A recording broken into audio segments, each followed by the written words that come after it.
Passemos agora ao estudo da terceira parte da aula de imagem das doenças não tumorais da parede abdominal anterior e regiões inguinais. E o tema a ser estudado é o das hérnias da parede anterior do abdômen. As principais hérnias que acometem a parede anterior são as hérnias umbilicais, as hérnias paraumbilicais, hérnias de Spiegel e as hérnias incisionais.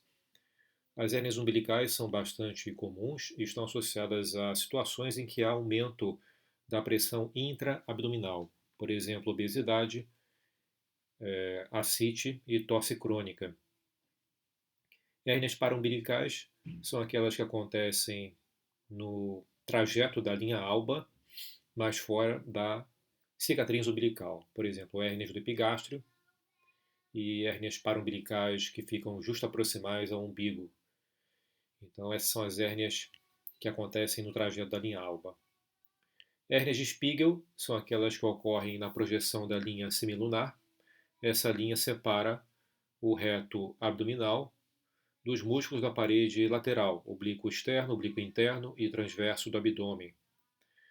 Essas hérnias de Spiegel, em geral, ocorrem na fossa ilíaca, alguns centímetros acima do anel inguinal profundo.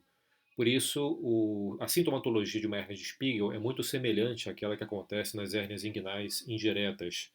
Então, ela faz diagnóstico diferencial com as hérnias inguinais indiretas, só que a localização é outra, ela fica mais proximal. E as hérnias incisionais são aquelas que ocorrem após alguma manipulação cirúrgica. Essas hérnias são mais comuns ao longo dos 5 anos de pós-operatório e a tendência, se não houver intervenção para a correção da hérnia, é que elas progridam ao longo do tempo. Eu vou destacar aqui a hérnia de Spiegel. A localização já falei, que se localiza entre a parede lateral e o reto do abdômen. Sintomatologia também. Um dado interessante é que a aponeurose do músculo oblíquo externo se mantém íntegra na hérnia de Spiegel, isto é, você tem um defeito das outras camadas da parede lateral e o que mantém o conteúdo herniário um pouco retido é justamente a cobertura da aponeurose do músculo oblíquo externo. Essas hérnias, assim como acontecem com as hérnias femorais, elas têm o colo estreito e estão mais sujeitas a encarceramento e estrangulamento. Nós vemos aqui um desenho esquemático da parede anterior, aqui no sentido crânio-caudal, essa linha mostrando a separação entre o reto do abdômen e a musculatura da parede lateral, oblíquo externo, oblíquo interno, transverso do abdômen. Então é justamente aqui, nesse trecho, mais para baixo, em que você tem a incidência da hérnia de Spiegel. As hérnias umbilicais, obviamente, acontecem aqui na projeção da cicatriz umbilical e as hérnias paraumbilicais no trajeto da linha alba, principalmente regiões de epigástrio e mesogástrio. As hérnias hipogástricas elas são muito mais raras, são muito mais difíceis de serem identificadas. Começando aqui pelas hérnias umbilicais, nós temos um corte sagital e transverso da cicatriz umbilical por ultrassonografia. Em repouso, a gente percebe a protrusão de um conteúdo gorduroso através do orifício herniário, através do colo, e quando se faz a manobra de Valsalva, altera um pouquinho a conformação, ela se acentua um pouco. Então, eu sempre realizo manobra de Valsalva para verificar se a hérnia ela fica mais evidente com essa manobra de pressão, de aumento da pressão intra-abdominal, ou às vezes em repouso ela nem aparece e eu sou obrigado a fazer manobra de Valsalva.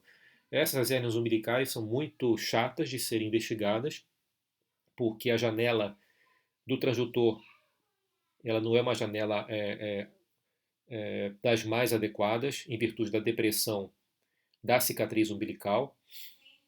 Então, muitas vezes, a gente tem artefatos de insolação que prejudicam, atrapalham muito a identificação dessas hérnias. Então, todo indivíduo que tem suspeitas de hérnia umbilical, eu olho em repouso, deitado, e sempre coloco em pé e faço manobra de Valsalva, porque eu já vi vários casos em que a hérnia não era perceptível em decúbito e eu só consegui ver em ortostase. Outra manobra que eu faço também é identificar a hérnia e fazer compressão para ver se ela se reduz, Então é importante você definir para o clínico, o cirurgião, se a hérnia ela consegue ser redutível à compressão do transdutor. Aqui achurado em amarelo, portanto, os sacos herniários em repouso, em valsalva, e quando você comprime, ela altera a conformação e reduz um pouquinho. Né? Essa aqui não é uma hérnia das mais redutíveis, não. Outra hérnia umbilical, exame feito em ortostase. Percebo aqui um colo estreito, o saco herniário amplo e o fundo também bastante amplo. Né? Então essa hérnia ela tem uma desproporção entre o colo e o tamanho do saco herniário. É uma hérnia que tem um potencial para encarceramento. Então é sempre bom a gente avaliar dinamicamente essa hérnia, comprimir para ver se ela reduz. Eu acho que aqui dificilmente ela vai reduzir, eu acho que ela não reduzia na verdade, porque elas têm um potencial para encarceramento. Aqui pelo menos só tem tecido gorduroso, não tem alça ainda de permeio. Né?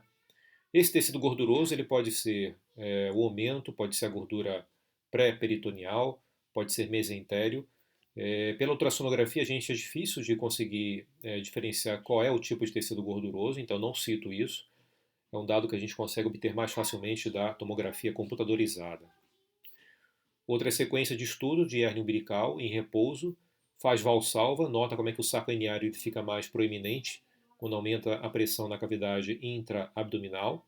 Mesma coisa aqui, o saco herniário da hérnia umbilical em decúbito, e ele fica mais proeminente quando o paciente ele fica em posição ortostática. Né? E a terceira manobra é o saco herniário identificado aqui em valsalva, quando comprime, ele reduz-se parcialmente para o interior da cavidade abdominal. Esse é um vídeo mostrando uma hérnia umbilical. Olha aqui a falha da linha alba, mostrando a protrusão de tecido gorduroso. Olha aqui mais uma vez a falha da linha alba com a protrusão de gordura, justamente no ponto da cicatriz.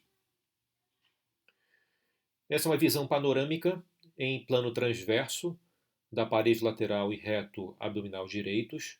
Aqui nós vemos o reto abdominal, a musculatura da parede lateral, oblíquo externo, oblíquo interno e transverso, vindo de cima para baixo, de superficial para profundo.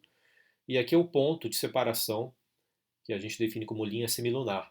Então é nessa região em que incidem as hérnias de Spiegel, essas protrusões de gordura ou de outros tecidos, através desse espaço entre o reto e a parede lateral. Esse é um caso interessante, era uma médica, se não me engano era uma pediatra, eu estava chegando no plantão e ela pediu para ser examinada por meio de ultrassonografia, disse que tinha uma queixa que estava intensa naquele momento, de dor na fossa ilíaca do lado esquerdo e uma protrusão, um abaulamento da parede abdominal. Quando eu fiz o exame de ultrassom, eu já percebia, olha, em repouso, uma falha na parede lateral, e quando fazia manobra de valsalva, essa falha se tornava mais evidente, olha, com a protrusão de tecido gorduroso entre o reto e a parede lateral. Aqui nós vemos uma visão estendida, aqui o plano do reto abdominal, do lado esquerdo, a musculatura da parede lateral, e a gente nota, olha, o saco herniário gorduroso protruindo aqui no meio da musculatura lateral. Essa paciente ela fez tomografia computadorizada, a gente percebe, olha, o reto abdominal, a protrusão de um tecido de gordura, que deve ter gordura pré-peritoneal e uma parte do aumento também, exatamente aqui nesse trecho da musculatura lateral. Eu pintei em amarelo para mostrar esse trajeto da hérnia de Spiegel em repouso. Olha, o saco herniário pequeno, faz valsalva, ele fica proeminente. Aqui mostrando panoramicamente a relação do reto com essa musculatura lateral e o saco herniário. E aqui na tomografia computadorizada, muito semelhante à imagem com a ultrassonografia no corte transverso. Né? Dá para ver bem, ter uma noção do que é essa hérnia de Spiegel. É um desenho esquemático de um paper da literatura, mostrando, olha, os planos acometidos na hérnia de Spiegel, e em geral ela mantém então a integridade da aponeurose do músculo oblíquo externo. Né? Ele contém o saco herniário aqui nesse plano. Essa hérnia, como já comentei anteriormente, assim como as femorais, é importante você avaliar também dinamicamente, porque elas têm uma tendência a encarceramento ou estrangulamento.